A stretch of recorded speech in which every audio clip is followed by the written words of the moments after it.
ভারত সরকারের কৃষি মন্ত্রক এবং দূরদর্শন শান্তিনিকেতন নিবেদিত কৃষি দর্শন অনুষ্ঠানে সকলকে স্বাগত। আমরা জানি যে ভুট্টা হচ্ছে একটি স্বল্পমেয়াদী ফসল, সারা বছর ধরেই এর চাষ করা যায় এবং এর বহুমুখী ব্যবহার হয়ে থাকে এবং সর্বোপরি এটি একটি অর্থকরী ফসল। এই ভুট্টা চাষ প্রসঙ্গে আজকে আমরা আলোচনা করব। আলোচনার জন্য স্টুডিওতে আমাদের মধ্যে রয়েছেন বিশ্বভারতীর পল্লী শিক্ষা ভবনের অধ্যাপক শস্য বিজ্ঞান ডক্টর স্বপন কুমার মাইতি। স্বপনদা, স্বাগত অনুষ্ঠানে। নমস্কার। প্রথমে যেটা জিজ্ঞেস করবো যে আমরা ভুট্টা চাষের গুরুত্ব সম্পর্কে তো জানি, তবু আপনি যদি একটু বলেন যে কতটা গুরুত্ব। দেখুন, ভুট্টা একটি খাদ্য শস্য, দানা শস্য হিসাবে এর প্রতুল ব্যবহার অনেক আগে ছিল, কিন্তু বর্তমানে আমরা বেশি করে চাল এবং গমই আর কি বেশি দানা শস্য হিসাবে ব্যবহার করে থাকি। কিন্তু তা সত্ত্বেও ভুট্টা একটি প্রোটিনযুক্ত, 10% প্রোটিন আছে, মানে চালের সাথেও বেশি প্রোটিনযুক্ত একটি দানা শস্য। এবং বর্তমানে এর বেশি বাণিজ্যিক ব্যবহার, যেরকম পোলট্রি ফিড বা গবাদি শস্যের খাদ্য হিসাবে এর ব্যবহার বাড়ছে। তাছাড়া অন্যদিকে কর্নফ্লেক্স জাতীয় যেটা দামি একটা ব্রেকফাস্ট ফুড বা এই ধরনের খাদ্যের জন্য এর ব্যবহার বাড়ছে। তাছাড়া ভুট্টার আমি দুটো অন্যতম দিক তুলে ধরতে চাই, যে ভুট্টা এই ফসল হিসাবে একটা নতুন নতুন ব্যবহার, যেরকম সবজি হিসাবে বেবিকর্ন, যেটা মেট্রোপলিটন যে শহরগুলো আছে তার আশপাশের চাহিদা বাড়ছে।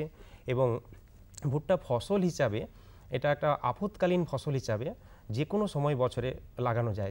যেরকম ধরুন, যেখানে আমাদের এই এলাকায় যেরকম ধান একটা অন্যতম ফসল, কোনো কারণে বৃষ্টিপাত ঠিকঠাক না হওয়ায় বা বৃষ্টি ঠিক সময় শুরু হলো না, সেক্ষেত্রে কিন্তু আমরা ভুট্টা একটা আপৎকালীন ফসল হিসাবে নিতে পারি। কারণ এটা যেরকম আপনি বললেন যে এটা স্বল্পমেয়াদী ফসল এবং সারা বছর লাগানো যায়, সেজন্য আমরা সারা বছর যে কোনো সময় আপৎকালীন ফসল হিসাবেও ভুট্টা নিতে পারি। অল্প জলের চাষ সম্ভব, বৃষ্টির সময় সেচের প্রয়োজনও নেই, কিন্তু গ্রীষ্মকালীন বা রবি মরশুমে লাগাতে গেলে 2-4টে সেচের প্রয়োজন। আচ্ছা, আমরা একটু চাষ পদ্ধতিতে আসি, কিভাবে করব। প্রথমে যেটা জিজ্ঞেস করবো যে মানে জমি, কি ধরনের জমি নির্বাচন করব। হ্যাঁ, ঠিক। এবং কিভাবে আমরা মানে জাত কি ধরনের নির্বাচন করব। ভুট্টা চাষের জন্য যে কোনো জমিতে এর চাষ সম্ভব নয়, বিশেষ করে বর্ষাকালীন ক্ষেত্রে। বর্ষাকালীন ভুট্টার ক্ষেত্রে যে জমিতে জল দাঁড়িয়ে থাকে সেই জমিতে ভুট্টা চাষ করা যাবে না। ভুট্টা চাষের জন্য আমরা উঁচু থেকে মাঝারি জমি নির্বাচন করব, যেখানে বৃষ্টির জল দাঁড়িয়ে থাকতে পারে না।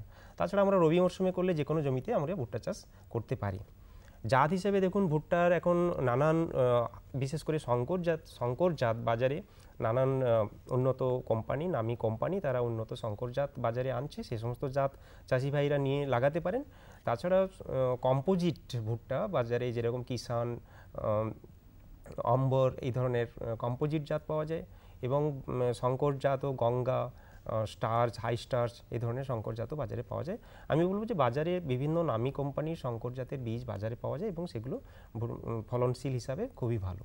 আচ্ছা, চাষ পদ্ধতির প্রাথমিক জায়গাটা কি, মানে কিভাবে আমরা শুরু করব ইত্যাদি। হ্যাঁ, ঠিকই। ভুট্টার জন্য আমরা যে জমিটা যে তৈরি করব, সেই জমিটা একটু গভীর চাষ দেব।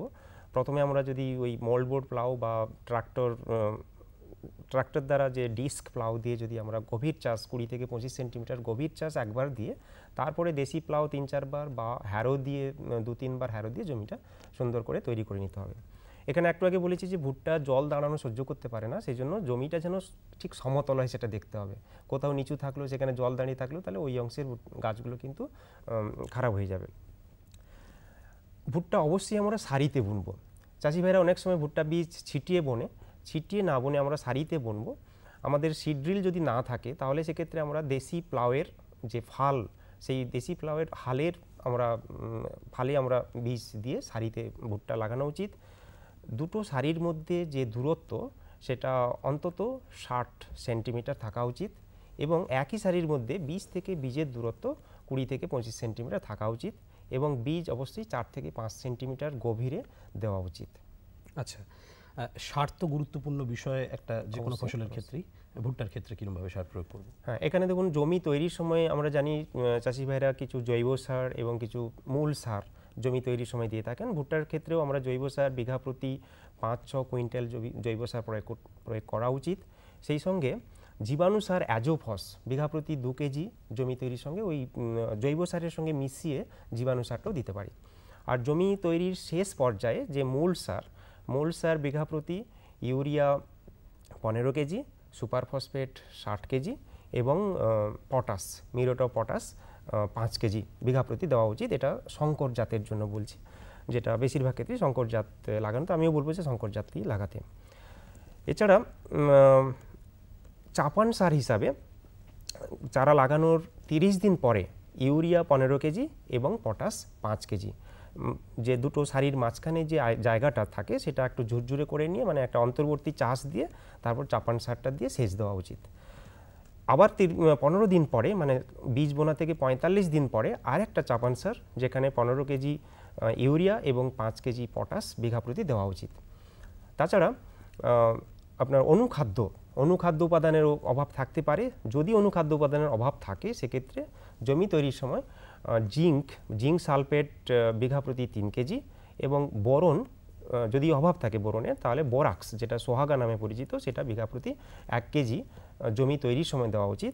তবে এক্ষেত্রে আমি বলবো যে জীবাণু সারের যদি জমিতে অভাব লক্ষিত হয় সেক্ষেত্রে তখনই আমরা জীবাণু সার প্রয়োগ করব, এবং সেটা 3-4টি ফসলের জন্য একবার দেওয়া উচিত। প্রত্যেকটি ফসলের জন্য কিন্তু জীবাণু সার দেওয়া উচিত নয়। আমি একটু জাস্ট যোগ করছি যে ভুট্টা এমন একটি ফসল, যে ফসলটা জমিতে যদি জীবাণু সারের অভাব থাকে না, তার কিন্তু লক্ষণ দেখা যায়। যদি জিঙ্কের অভাব থাকে তাহলে উপর থেকে 2 নম্বর বা 3 নম্বর পাতার গোড়ার দিকে একটু হলদে সবুজ ডোরা লক্ষণ দেখা যায়।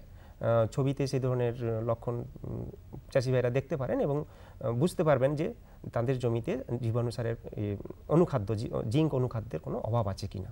আচ্ছা, আমরা সারের প্রসঙ্গে, এই সেচের প্রসঙ্গে আসবো। তার আগে যেটা জিজ্ঞেস করবো, আমরা প্রথমেই আলোচনা করলাম যেটা স্বল্প মেয়াদি এবং সারা বছর ধরে চাষ করা যায়, সময়টা সম্পর্কে একটু যদি বলে দেন। হ্যাঁ, এখন দেখুন, ভুট্টা চাষ সারা বছর যে কোনো সময় লাগানো যাবে, কিন্তু চাষের একটা নির্দিষ্ট ঋতু আছে, সেই মরশুম আছে। সেই হিসাবে খারিফ মরশুমের সময় হচ্ছে জুন মাসের শেষ থেকে জুলাই মাসের মাঝামাঝি পর্যন্ত লাগানো যায়। আচ্ছা, হ্যাঁ, আর গ্রীষ্ম মরশুম তো পেরিয়ে এলাম আমরা, সেটা ফেব্রুয়ারি মার্চে লাগাতে পারি, আর রবি মরশুমের জন্য অক্টোবর মাসে লাগানো যেতে পারে। আর জাতগুলির সময়সীমা মোটামুটিভাবে কতদিনের? মোটামুটি 90 থেকে বিভিন্ন সময়সীমার জাত আছে, কিন্তু তবু একটা 90 থেকে 100 দিন, 3 মাস থেকে 3.5 মাস, মানে খুব বেশি সময়। আচ্ছা, এবার চলে আসি সেচের প্রসঙ্গে। জলের ব্যবহার কিরকম ভাবে হবে? হ্যাঁ, ভুট্টা একটি যেমন খরা সহনশীল, খরা সংবেদনশীল, সেরকম বেশি জলেরও সংবেদনশীল ফসল। মানে বেশি খরাও সহ্য করতে পারে না, বেশি জল দাঁড়িয়ে থাকা সেটাও সহ্য করতে পারে না। তো খারিফ মরশুমে যদি বৃষ্টি মোটামুটি 60 সেন্টিমিটার, মানে 600 মিলিমিটার মতো বৃষ্টি হয়ে থাকে, তাহলে কিন্তু জলের সেচের প্রয়োজন হয় না। তবে রবি মরশুমে সেচের প্রয়োজন আছে। তবে দেখতে হবে যেন জলের অভাবে ভুট্টা গাছ যেন ঝিমিয়ে না পড়ে, সেইভাবে জলটা দিয়ে রাখতে হবে, হয়তো 10-15 দিন অন্তর অন্তর। তবে ভুট্টা গাছ যখন হাঁটু সমান উচ্চ হয় এবং যখন 2 ধরনের পুষ্পমঞ্জরি আসে, একটা ভুট্টা গাছের ডোকায় যে পুরুষ পুষ্পমঞ্জরি এবং ভুট্টা গাছের পাতার কোলে যে স্ত্রী পুষ্পমঞ্জরি আছে, সেই সময় যেন মাটিতে জলের অভাব না থাকে, আর দানা যখন বাঁধতে থাকে সেই সময় যেন জলের অভাব না থাকে। তো এই বিষয়গুলো মাথায় রেখে পরিমাণ মতো করে সেচ দেওয়ার দরকার। আমরা খুব বিস্তারিত আলোচনা করতে পারবো না রোগ পোকা নিয়ে, তবুও জিজ্ঞেস করব যে কি ধরনের ভুট্টার রোগ পোকা কিন্তু আমাদের এই এলাকায় অন্তত খুবই কম। আমরা যদি বিশেষ করে ধানের সঙ্গে যদি তুলনা করি, তাহলে ভুট্টার রোগ পোকা খুবই কম। রোগের দিক থেকে বলবো, যদি উন্নত মানের বীজ আমরা নিই আর সেই বীজকে যদি আমরা বীজ শোধন করি, আমরা ব্যাভিস্টিন 3 গ্রাম প্রতি কেজি বীজের হারে যদি বীজ শোধন করে লাগাই, তাহলে রোগের আর কোনো সম্ভাবনা নেই, মোটামুটি ধরে নিতে পারি। তাছাড়া যদি কোনো রোগ থাকে সেই মতো করে ওষুধ ব্যবহার করতে হবে। পোকার জন্য বলবো তেমন কোনো সমস্যা নেই, তবে পোকার জন্য কাণ্ড ছিদ্রকারী পোকার উৎপাত দেখা যেতে পারে। সেক্ষেত্রে প্রথমত বলবো যে বীজ ভালো হওয়া উচিত। দ্বিতীয়ত বলবো, যদি ভুট্টা গাছের চারদিকে বরবটি, একটা আমরা ট্র্যাপ ক্রপ বলি, মানে ফাঁদ ফসল হিসাবে যদি বরবটি যদি ভুট্টা গাছের চারদিকে লাগানো যায় খারিফ মরশুমের ক্ষেত্রে, তাহলে কাণ্ড ছিদ্রকারী পোকা কিন্তু বরবটি গাছেই আটকে থাকবে। তা সত্ত্বেও যদি আমরা কিছু পোকার উপদ্রব দেখি, তাহলে সেক্ষেত্রে আমরা এন্ডোসালফান প্রতি লিটারে 1 ml করে আমরা স্প্রে করতে পারি বীজ বোনার 15 দিন পরে। তারপরেও যদি পোকার উপদ্রব থাকে, সেখানে আরও 15 দিন পরে আমরা এন্ডোসালফান বা লিন্ডেনের যে দানা জাতীয় ওষুধ আছে সেই দানা জাতীয় ওষুধ বিঘেতে 2 কেজি হারে পাতার কোলে কোলে দিয়ে যেতে হবে। তবে আমরা সবসময় খেয়াল রাখবো যে 30 দিনের পরে কিন্তু আমরা এই ধরনের ওষুধ দেবো না, কারণ যে ক্ষেত্রে বিশেষ করে ভুট্টা দানা বা যেটা গ্রিন কপ বলি, সবুজ ভুট্টা যেটা আমরা রোস্ট করে বা সেঁকে খাই আর কি, সেক্ষেত্রে এই বিষের একটা বিষাক্ত এফেক্ট থাকতে পারে, প্রভাব থাকতে পারে। তো এই ব্যাপারে আমরা একটু সজাগ থাকবো। আগাছার কিছু কি উপদ্রব হয়? হ্যাঁ, আগাছা দেখুন রবি মরশুমে তেমন কোনো আগাছার সমস্যা নেই। খারিফ মরশুমে যেহেতু এখানে বর্ষা মাটির রসের পরিমাণ বেশি, আগাছার কিছু সমস্যা হতে পারে, সেটাও আমরা সহজে সমাধান করতে পারি। কিছু আগাছানাশক ওষুধের ব্যবহার, যেমন অ্যাট্রাজিন, স্টম্প এই জাতীয় ওষুধ আছে যেটা বীজ বোনার 2-1 দিনের মধ্যে প্রয়োগ করতে হবে। এখানে কিছু আগাছানাশক ওষুধের ব্যবহারে কিছু সাবধানতা আছে। আমি বলবো যে আগাছানাশক ওষুধের ব্যবহারটা সেই সময় একটু এক্সপার্টদের কাছ থেকে জেনে নিয়ে ব্যবহার করা উচিত। তাছাড়া আমরা ভুট্টার সাথে যদি সাথী ফসল, যেমন ধরুন মুগ কলাই বা কালো কলাই বা সয়াবিনের প্রচলন নেই, যদিও সয়াবিনও আমরা সাথী ফসল হিসেবে লাগাতে পারি, তাহলে কিন্তু আগাছার আর কোনো সমস্যা থাকছে না। অনেক ধন্যবাদ স্বপনদা আমাদের আলোচনায় অংশগ্রহণ করার জন্য। আমরা খুব গুরুত্বপূর্ণ একটি ফসল ভুট্টা, সেই বিষয়ে আলোচনা করলাম। সারা বছর কিন্তু আমরা একই ধরনের চাষ করে যাই সাধারণত, কিন্তু এই ধরনের যদি মাঝে মধ্যে এই স্বল্পমেয়াদী ভুট্টার আমরা চাষ করি তাহলে কিন্তু আমাদের অর্থের মুখ তো দেখতেই পাবো, মানে অর্থকরী ফসল অবশ্যই ভুট্টার বাজারের চাহিদা অসম্ভব বেশি থাকে, সারা বছর ধরে তার ব্যবহার আছে। কাজেই এটা কিন্তু আমরা ভাবতে পারি যে সারা বছর একই ধরনের চাষ না করে শস্য বৈচিত্র্যকরণ হচ্ছে, উপরন্তু একটা অর্থকরী ফসল আমরা চাষ করছি, এটা আপনারা ভাবতে পারেন। শ্যামু ভাই, সরকার বলছে যে পূর্ব ভারতে দ্বিতীয় হরিত ক্রান্তি আসবে। আরে সে তো পাঞ্জাব হরিয়ানায় হয়েছিল, এখানে তো শস্যের উৎপাদনও কম। সরকারের কথায় কিছু তো সত্যতা হবে, আসলে এখানে বৃষ্টির 3 গুণ হয়। চলো বৈজ্ঞানিকের নম্বর লাগানো যাক। আরে বাহ, এসে গেছেন। নমস্কার প্রধানমশাই। হ্যাঁ ভাই, উর্বর জমির মূল্যকে বোঝো, শুধু প্রয়োজন সঠিক ধরন আর প্রযুক্তি গ্রহণ করার। পূর্ব ভারতে সরকার কম গভীর নলকূপ আর বোরওয়েলের নির্মাণের জন্য সহায়তা দিচ্ছে। কিন্তু সরকার থেকে আর কি পাবো? ভরপুর সাহায্য, জমির প্রস্তুতি থেকে নিয়ে ফসলের কাটাই পর্যন্ত প্রযুক্তিগত পরামর্শ। 1000 হেক্টয়ারের অজস্র এলাকায় চাল আর গমের বিশেষ প্রদর্শনী চলছে। আরে বাহ, তাহলে তো আমাদের ক্ষেত সবুজে ভরে উঠবে। এই স্বপ্ন কি সত্যি হবে? হ্যাঁ নিশ্চয়ই, পূর্ব ভারত এখন হরিত ক্রান্তির অগ্রদূত। আসুন একসাথে মিলে কদম বাড়ায়। আমরা দাঁড়িয়ে আছি বাঁকুড়া জেলার বাঁকুড়া 1 নম্বর ব্লকের রামনগর গ্রামে। কয়েক বছর আগে এখানে জৈব গ্রাম প্রকল্প নেওয়া হয়েছিল। এই জৈব গ্রাম প্রকল্প গ্রহণের পর এই গ্রামে সারা বছর যে চাষাবাদ হয়, সেই চাষাবাদের কি কি পরিবর্তন হয়েছে আমরা জেনে নেব। আমাদের সঙ্গে আছেন বাঁকুড়া জেলার বাঁকুড়া 1 নম্বর ব্লকের সহ কৃষি অধিকর্তা অরুণাভ মুখোপাধ্যায়। আপনার কাছে আমরা নমস্কার, আপনার কাছে আমরা জেনে নেব এই যে জৈব গ্রাম প্রকল্প নেওয়া হয়েছে, এর পরে কি পরিবর্তন হয়েছে চাষ কাজে। আমরা কৃষি বিভাগের তরফ থেকে 2006-07 সালে রামনগর গ্রামে জৈব গ্রাম প্রকল্প শুরু করি। এই গ্রামে মূলত সমস্ত রকমের সবজি চাষ সারা বছর ধরে হয়, তাছাড়াও ধান চাষ হয়। যেটা দেখেছিলাম আমরা এখানে ধান এবং সবজিতে বেশি পরিমাণে ওষুধ দেওয়া হয়, পেস্টিসাইডের ব্যবহার হয় এবং রাসায়নিকের ব্যবহার খুব বেশি পরিমাণে হয়।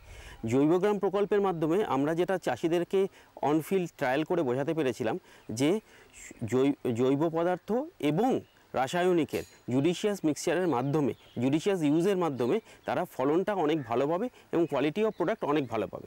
এটা 1 বছর ধরে আমরা ট্রায়াল করেছিলাম এবং চাষিদের প্রচুর ট্রেনিংয়ের মাধ্যমে ওদেরকে শেখাতে সক্ষম হয়েছিলাম যে শুধুমাত্র রাসায়নিকের ওপর ভরসা না করে জৈব পদার্থের ব্যবহার বেশি করে, জৈব সারের ব্যবহার, জীবাণু সারের ব্যবহার, জৈবজাত কীটনাশকের ব্যবহার, এইগুলোর মাধ্যমে এবং আইপিএমের মাধ্যমে রোগ পোকার নিয়ন্ত্রণ করে আমরা চাষটাকে আরও ভালোভাবে করতে পারবো।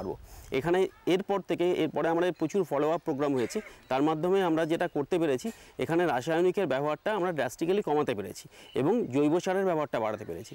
এবং কিভাবে জৈব সার ব্যবহার করবে, মানে জৈব সার কীভাবে পচাবে এবং সেগুলোকে ব্যবহার করবে এবং গৃহস্থালির যে জৈব আবর্জনা সেগুলোকে কীভাবে সার হিসেবে ব্যবহার করবে তার ব্যবস্থা আমরা করতে পেরেছি। এছাড়াও ভার্মি কম্পোস্টিং নিয়ে এখানে ব্যবহার হয়েছে, ভার্মি কম্পোস্ট এখনও ব্যবহার হচ্ছে এখানে। এছাড়াও জৈবজাত যে কীটনাশক বা রোগনাশকগুলো আছে, ট্রাইকোডার্মা বা স্যুডোমোনাস ভাইরাস যে সম্বন্ধে এখানে কোনো আইডিয়া ছিল না চাষিদের, সেগুলোর ব্যবহার বেড়েছে এবং দেখা যাচ্ছে যে রোগ পোকার সমস্যা আগে যেমন যে পরিমাণে ছিল সেই পরিমাণ থেকে অনেক কমেছে এবং সেটা নিয়ন্ত্রণের মধ্যে আছে। এই যে এখানে গ্রীষ্মকালীন ফসল, এমনি সারা বছরই এখানে চাষাবাদ হয়, গ্রীষ্মকালীন ফসল হিসেবে কি কি সবজি চাষ করা হয়? গ্রীষ্মকালীন ফসল এই গ্রাম যেটা আছে এখানে সেচের ব্যবস্থা কম পরিমাণে আছে। গ্রীষ্মকালীন ফসল হিসেবে কিছু কিছু সবজি লাগানো হয়, যেমন বরবটি লাগানো হয়, কচু লাগানো হয় এবং করলা লাগানো হয়, কুঁদরি লাগানো হয়। এই 4টে ফসল মূলত এই গ্রামটাতে লাগানো হয় এবং যেটুকু জলের সেচের ব্যবস্থা আছে সেটুকু কাজে লাগিয়ে এই ফসলগুলো লাগানো হয়। এখানে বাজারজাতকরণের খুব একটা সমস্যা হয় না এই গ্রীষ্মকালীন ফসলগুলোর, কারণ সামনেই কেঞ্জাকুড়ার যে বাজারটি আছে এবং ছাতনা যে বাজার আছে সেখানে তারা বিক্রি করতে পারে। কোনো বাজারজাতকরণের কোনো সমস্যা গ্রীষ্মকালীন ফসলের হয় না। বাজারজাতে যখন সমস্যা হয় না তখন একটা অর্থকরী দিক দিয়ে একটা লাভবান ব্যাপার আছে। এই গ্রামের এতে আর্থিক উন্নতি কেমন হয়েছে? আর্থিক উন্নতি বলতে এই গ্রামে পুরো গ্রামটাই চাষের সাথে যুক্ত এবং এখন যে পরিমাণে সারের দাম বেড়েছে বা অন্যান্য কৃষিজাত সামগ্রীর দাম বেড়েছে তার সে সত্ত্বেও এই গ্রাম চাষ নিয়েই আছে এবং চাষটাকে আরও প্রযুক্তিগতভাবে চাষ করছে ওরা, যাতে তারা ফলনটা ঠিক রাখতে পারে। যেখানে সব জায়গাতে সমস্ত ফসলের ফলন কমে যাচ্ছে, সেখানে এই গ্রামে ফলনটা ঠিক আছে এবং অন্যান্য অর্থকরী ফসল চাষ করে বাজারজাতকরণ করে তারা কিন্তু বেশ ভালো লাভ পাচ্ছে। আপনার কাছ থেকে জানতে চাইবো, এই যে গ্রীষ্মকালীন চাষ হয় সেখানে জৈব প্রযুক্তির ব্যবহার কতখানি? এখানে গ্রীষ্মকালীন চাষে যেটা দেখতে পাই আমরা, গ্রীষ্মকালে এখানে তাপমাত্রা 48 ডিগ্রি অবধি পৌঁছে যায়। তাহলে জৈব সার ডাইরেক্টলি মাঠে দিলে বা জীবাণু সার ডাইরেক্টলি মাঠে দিলে তার কার্যকারিতা কম থাকে। তাই জন্য আমরা যেগুলো বলি, জীবাণু সারগুলোকে কোনো একটা ছায়ার জায়গায় জৈব সারের সাথে মিশিয়ে 7 থেকে 10 দিন সেখানে একসাথে পচিয়ে জীবাণুর সংখ্যাটা বাড়িয়ে নিয়ে তারপর মাঠে প্রয়োগ করা, যাতে কি জীবাণুটা আরও বেশি অ্যাক্টিভ হয়ে গাছের কাছে কাজ করতে পারে। ধন্যবাদ আপনাকে। আমরা জেনে নিলাম আপনার কাছ থেকে চাষের অনেক কথা, এর দ্বারা কৃষক বন্ধুরা উপকৃত হবেন। সুগন্ধের মাতোয়ারায়, সুস্বাদের বাহারে, উন্নতির সুরেতে, ফুটে ওঠা হাসিতে, সবুজে ভরা গাছপালায়, বড় বড় ব্যবসায়, সুমধুর সুকণ্ঠে, হাসি খুশির আগমনে। এনেছেন বাগান পরিচর্যা মিশন। আমরা চাই আপনার সুখ সমৃদ্ধি। গ্রীষ্মকালীন চাষের মধ্যে কলাই একটি গুরুত্বপূর্ণ চাষ, বিশেষ করে কালো কলাই, কারণ বিশেষ পরিচর্যা করতে হয় না, কৃষক বন্ধুরা অনায়াসেই একটা ভালো ফলন পেতে পারেন।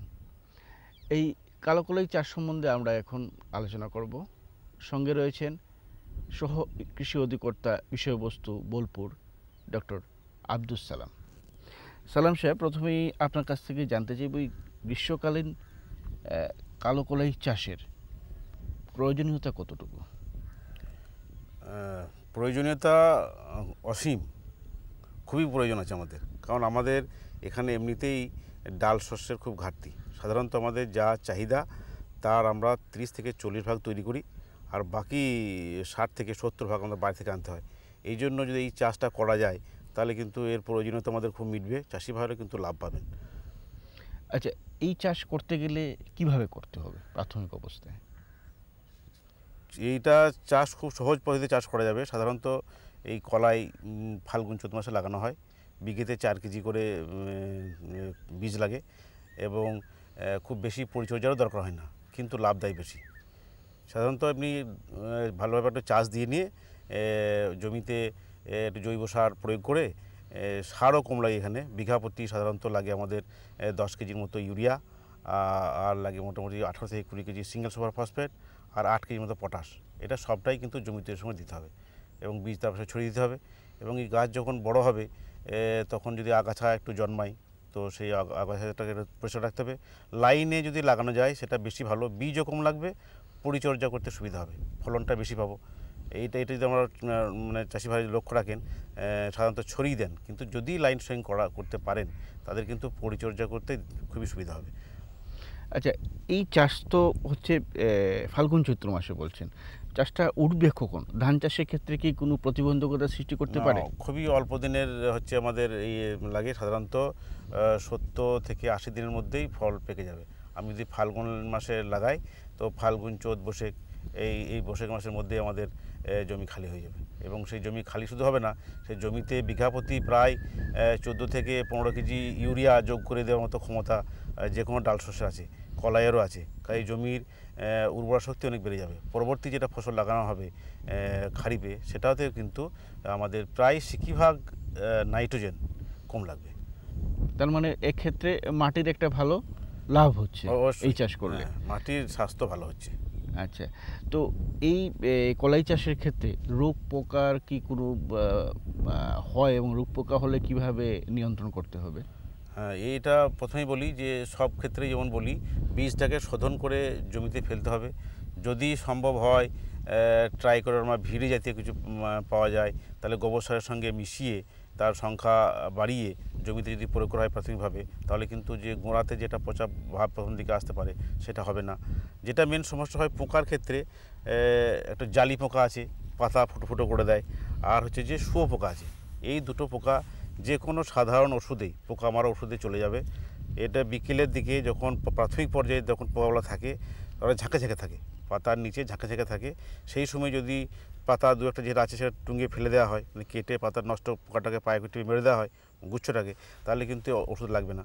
যদি মাঠে ছড়িয়ে যায় সেক্ষেত্রে বিকেলের দিকে যে কোনো ওষুধ, ক্লোরোপাইরিস গ্রুপের ওষুধ হোক বা হোস্টাথিন গ্রুপের ওষুধ হোক, যে কোনো অর্থাৎ ট্রাইজোফস যে কোনো ওষুধ হোক, বিকেলের দিকে সাবান গুঁড়ি দিয়ে মাত্র এক ড্রামে 15 থেকে 20 গ্রাম সার্ফ জাতীয় পাউডার দিয়ে যদি বিকেলের দিকে স্প্রে করা হয়, আল ধারে বরাবর ভালো করে দেওয়া হয়, তাহলে কিন্তু শুঁয়ো পোকা বা এমনি পোকা চলে যাবে। আর একটা হয় যে পাতায় ছোপ ছোপ দাগ পড়ে, মোজাইক রোগ হয়, কুটে রোগ। তো এটা তেমন কিছু করার থাকে না, সাধারণত বাহক পোকা যেগুলো চুষি পোকা বলে, তারা কিন্তু এই রোগটাকে ছড়ায়। এই জন্য ডাইমিথয়েড গ্রুপের ওষুধ, যেমন রোগর জাতীয় ওষুধ বা মিথাইল ডেমিটন মেটাসিস্টিক জাতীয় ওষুধ যদি স্প্রে করে দেওয়া হয়, তাহলে ওই বাহক পোকাটা মারা যাবে, এই রোগটা ছড়াবে না। দু একটা গাছে দেখা গেলে গাছটা তুলে পুড়িয়ে দিতে পারি, তাহলে কিন্তু আমাদের অনেকখানি কন্ট্রোল হয়ে যাবে, রোগ পোকা আর তেমন কিছু হয় না। আর মরচি টরচি পড়লে ভ্যাভিস্টিন জাতীয় ওষুধ বা ক্যালিক্সিন গ্রুপের ওষুধ, অর্থাৎ ট্রাইডেমর্ফ যেটা হয়, সেটা 0.5 গ্রাম প্রতিটা জলে গুলে স্প্রে করে দিলে কিন্তু ওই যে পাতায় বাদামি চিটে জাতীয় যে রাস্ট পড়ে, সেটা কিন্তু আর হবে না। আর্থিক লাভ কতটুকু হয় এই চাষের ক্ষেত্রে? এই চাষের ক্ষেত্রে আর্থিক লাভ খুবই ভালো। সাধারণত বিঘেতে 150 কেজি তো আমরা পেতেই পারি, এবং তার দাম প্রায় এখানে প্রায় কত 7,500 টাকার মতো হচ্ছে, 7,500 টাকার মতো। খরচ খুব বেশি হলে আমাদের 1,000-1,200 টাকা খরচ হবে, বাকিটা সবটাই লাভ থাকবে। হ্যাঁ, সেই দিনেই একটা চাষি বলছিল যে ছোলা চাষ করে আমার আর 9 বিঘে ছোলাতে 1,12,000 টাকা হয়েছে, এবং তার খরচ হয়েছে মোটামুটি 20,000 থেকে 22,000, অর্থাৎ বিঘেতে খুবই কম পড়ছে খরচ, 2,000 সামথিং পড়ছে। তার অনেক লাভজনক। অনেক লাভজনক। ধন্যবাদ। কৃষক বন্ধুরা, আমরা জানলাম যে কলাই চাষ করে অনেক বেশি লাভজনক হওয়া যায় বা লাভ করা যায়, শুধুমাত্র আর্থিক লাভ নয়, এর ফলে মাটির স্বাস্থ্যেরও উন্নতি হয়। আপনারাও চেষ্টা করে দেখতে পারেন। এই নাও আর কিছু বাস। আরে এটা কি ভাই, এতটুকু রাসায়নিক সার? কৃষিকাজ ছাড়ছো কি? কৃষিকাজ নয়, বোকামি ছাড়ছি। মাটির পরীক্ষা করিয়েছি, এখন তো দাদা যতটা প্রয়োজন ততটাই সার জমিতে দেব। হ্যাঁ, কৃষক ভাই আজই নিজের জেলার কাছের জমি পরীক্ষার গবেষণাগারে মাটির পরীক্ষা অবশ্যই করান, আর মাটিতে পুষ্টিকর পদার্থ, আর্দ্রতা এবং গাছপালার বিকাশ অনুযায়ী প্রয়োজন মতো পুষ্টিকর পদার্থ দিন। আর হ্যাঁ, মাটিতে গন্ধক, দস্তা, বোরনের মতো সূক্ষ্ম পুষ্টিকর পদার্থ সম্পর্কে জানতে ভুলবেন না। সার আর জৈবিক সারের সঠিক ব্যবহারে জমির উর্বরতা বজায় থাকে, উৎপাদনশীলতা বাড়ায়, খরচ কমায় আর মূল্যবান বিদেশি মুদ্রা বাঁচাতে সাহায্য করে। আর হ্যাঁ, ধীরে ধীরে নাইট্রোজেন সরবরাহকারী সার যেমন নিমযুক্ত ইউরিয়াকে অগ্রাধিকার দিন, আর ইউরিয়া পাতার উপর ছড়িয়ে দিন। আরে বাহ, তুই তো সত্যিই বুদ্ধিমান হয়ে গেছিস রে। বিশদে জানতে যোগাযোগ করুন জেলা কৃষি আধিকারিক বা কিষাণ কল সেন্টার। আমরা এখন জেনে নেব পেঁয়াজ চাষ সম্পর্কে। আমাদের সঙ্গে আছেন বাঁকুড়া জেলার বাঁকুড়া 1 নম্বর ব্লকের কৃষি প্রযুক্তি সহায়ক করুণাময় বন্দ্যোপাধ্যায়। আমরা তার কাছ থেকে জেনে নেব পেঁয়াজ চাষ সম্পর্কে কিছু কথা। আপনাকে প্রথমেই জিজ্ঞাসা করি যে এই যে পেঁয়াজ চাষ, হ্যাঁ, এই পেঁয়াজ চাষে চাষ কিভাবে করা হয়? আমাদের এখানে পেঁয়াজ চাষটা মূলত মানে খুব ব্যাপক আকারে তো হয় না, এরা চাষিরা নিজেদের ইন্টারেস্টে নিজেদের স্বার্থে এরা কম কম জায়গাতে দিলে চাষটা করতে হয়, 5 কাঠা 7 কাঠা এরকম জায়গায় চাষটা করতে হয়। এখন একটু বেশি বেশি করে চাষটা করছে। তো এই চাষটা করতে গেলে ওরা চারা জমি ভালো করে তৈরি করতে হয়, 3-4 বার ভালো করে লাঙল দিয়ে মাটি জুড়িয়ে করতে হয়, কাদা করে লাগানো হয়। চারা নিজে তৈরি করে এই ভালো করে গোবর সার দিয়ে কম্পোস্ট সার দিয়ে সেখানে চারা তৈরি করা হয় এবং চারার বয়স যখন 12-15 দিন হয় তখন সেই চারাটাকে মূল জমিতে ট্রান্সফারিং করা হয় আর কি। এবং সেখানে হেক্টর প্রতি রাসায়নিক সার দেওয়া হয় 60-45 করে নাইট্রোজেন, ফসফেট এবং পটাশ। আর যেটা বিঘা প্রতি আমরা ব্যবহার করি 20 KG nitrogen, 20 KG urea, 10 KG single super phosphate আর 4 কেজির মতো পটাশ। তো ওই মূল সার হিসেবে ব্যবহার করা হয় 1/4 নাইট্রোজেন, মানে 5 কেজি ইউরিয়া দেওয়া হয় আর ফুল ফসফেট এবং সম্পূর্ণ পটাশটা ব্যবহার করা হয়। তাই জমি কাদা করে সেখানে পেঁয়াজটাকে লাগানো হয়। পেঁয়াজ মূলত 70 থেকে 80 দিন সময় লাগে, আমাদের এখানে 90 দিনও লাগে। আর পেঁয়াজে এরকম জিঙ্কের প্রয়োজন হয়, জিঙ্ক দিলে ভালো হয়। আর পেঁয়াজে রোগ পোকা আক্রমণটা কম, রোগ হয় যাতে এই ডগা শুকিয়ে যায় এবং কন্দ পচে যায়। আচ্ছা, পেঁয়াজ চাষে যে রোগ পোকা হয় সেই রোগ পোকার আক্রমণ থেকে জমিকে বাঁচাতে গেলে বা সবজিকে বাঁচাতে গেলে কি করতে হবে? সবজিতে আমাদের এখানে পেঁয়াজের পোকা তো হয়নি, রোগটা হয় সেটা যে ওই ডগা শুকিয়ে যায় আর কন্দ পচে, মানে পেঁয়াজটা পচে যায়। সেক্ষেত্রে আমরা তামাকড়ি তো ওষুধের কথাবার্তা বলে থাকি আর কি, মানে ওই কপার অক্সাইড, কপার অক্সাইড বা মেটালাক্সিল এই জাতীয় ওষুধ দেওয়া হয়, স্প্রে করা হয়। এই পেঁয়াজটা বাদ দিয়েও আমাদের এখানে একটা ছাঁচি পেঁয়াজ বলে পেঁয়াজ তৈরি চাষ হয়, যেটা ওই মোটামুটি অঘ্রাণ মাস, কার্তিক অঘ্রাণ মাসে লাগানো হয়। ওটাও 3 মাসের ফসল, ওটাও চলে। এছাড়াও আমাদের এখানে একটা উদ্যোগ নেওয়া হয়েছে বর্ষাকালীন পেঁয়াজ চাষ করা। মানে বর্ষাকালে আমাদের রাজ্য সরকারের একটা প্রোগ্রাম দিয়েছেন যে আমাদের তো বেশিতে উঁচু জায়গা আপল্যান্ড, তা বর্ষাকালীন এই চাষটা করা যায় কিনা। এবং সেক্ষেত্রেও আমরা কিন্তু 2-4 কাঠা জায়গা চাষ করে, মানে প্রদর্শনী ক্ষেত্র করে সেই চাষটাকে কী করে আরও বাড়ানো যায় তা একটা উদ্যোগ আমাদের দপ্তর থেকে নেওয়া হয়েছে। আচ্ছা, যে পেঁয়াজ চাষ করছেন এতে অর্থকরী দিক থেকে কতখানি লাভবান হচ্ছে? অর্থকরী খুব ভালো লাভবান হয়, কারণ এখানে পেঁয়াজ বিঘা প্রতি প্রায় 7 থেকে 8 কুইন্টাল ফলন পাওয়া যায় এবং 12-14 টাকা করে কিলো প্রতি দাম পায়। 12 টাকা কমে কখনোই পায় না। এখানে বাজার আছে ভালো, আমাদের এই যে জায়গায় দাঁড়িয়ে আছি কেঞ্জাগোড়া একটা গ্রাম পঞ্চায়েত, তার নিজস্ব একটা বাজার আছে, ছাতনা বাজারের কাছে, বাঁকুড়া শহরের কাছে, এদিকে শুশুনিয়া বলে এই আমাদের ঝিনুকপাড়ি একটা হাট বসে, সেখানেও এখানে মাল বিক্রি বাটা করতে পারে। একটা লাভজনক চাষ এবং এই চাষটা আমাদের এই এলাকাতে উত্তরোত্তর বৃদ্ধি পাচ্ছে। ধন্যবাদ আপনাকে। আমরা জেনে নিলাম পেঁয়াজ চাষ সম্পর্কে বেশ কিছু কথা, এর দ্বারা কৃষক বন্ধুরা উপকৃত হবেন। হ্যাঁ, কি করি? হ্যাঁ হ্যাঁ, ঠিক এরকমই হবে। 1 মিনিট, এই শোনো, আসছি আমি। হ্যাঁ হ্যাঁ, ঠিক ঠিক। হ্যাঁ হ্যাঁ, ঠিক আছে একদম। হ্যাঁ হ্যাঁ, ঠিক আছে। আচ্ছা আচ্ছা।